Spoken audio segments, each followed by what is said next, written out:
Hi, welcome to Punch Perfect Boxing, and in this video what I'd like to do is take a look back at the career of Gennady Triple G Golovkin. Now, this isn't me dissing on the man. I have ultimate respect for him, but I don't think he's ever fulfilled or truly fulfilled the potential that I first saw in him as a young amateur way back in 2002, 2004. Now, I first saw Golovkin, and there were only clips of him performing in the 2002 World Amateur Boxing Championships. Now, he looked great. He looked like he had a bunch of skills, but again, there were only clips, so I didn't really get a chance to study him until the 2004 Olympics in Athens, when Golovkin competed in the middleweight division, which in amateur boxing is 165 pounds, for those who don't know. And I saw a lot of Golovkin. I saw all his bouts right the way through to the final. Now, in the semi-final, he fought Andre Durrell. Now, for those who haven't seen that fight, it's a great fight. It's a great amateur bout, and it's on YouTube, so worth going back and having a look at it. But what I did see in that bout, because Andre Durrell was a highly skilled amateur, could fight out of southpaw, could fight out of orthodox stance, and a very, very tricky customer, and I think was the favourite to get the gold medal in that tournament. But Golovkin fought beautifully, managed the distance beautifully, outboxed Durrell, even though Durrell changed into southpaw, changed into orthodox. Golovkin comprehensively beat him. Now, Golovkin went on to the final, where he fought, and I hope I get this right, Gabardarek, this tall Russian guy. And for me, Golovkin just wasn't at the races that night. It wasn't a great fight, and it kind of petered out, and the Russian just outboxed him. But not a great performance from Golovkin. He seemed very flat and not the same fighter that appeared in the semi-final. But it was Golovkin's performance against Durrell that really marked him out as someone to watch for the future. Now you see Golovkin cut off the ring.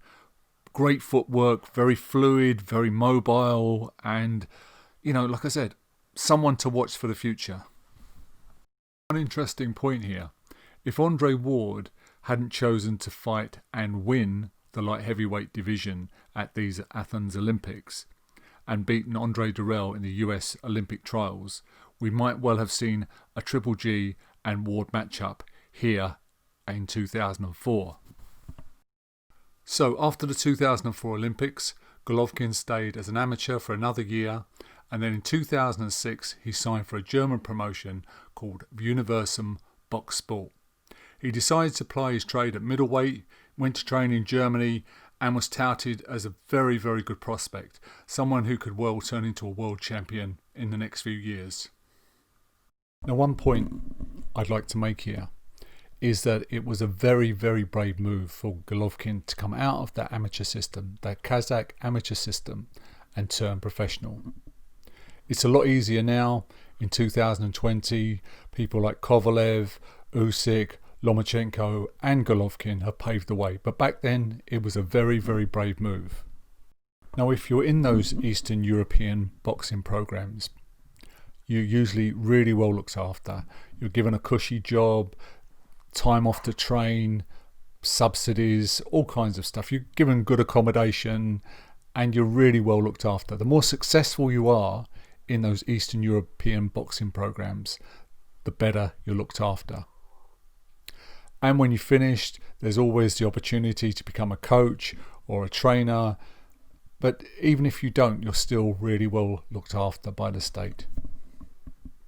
Now, when you take a look at Golovkin in the early phase of his professional career, the time he spent in Germany and fighting in Germany, one thing's very apparent. He's still got good movement, he's still got a pretty good defence, but he's sitting down a lot more in his punches, and he's generating a hell of a lot of power in those punches.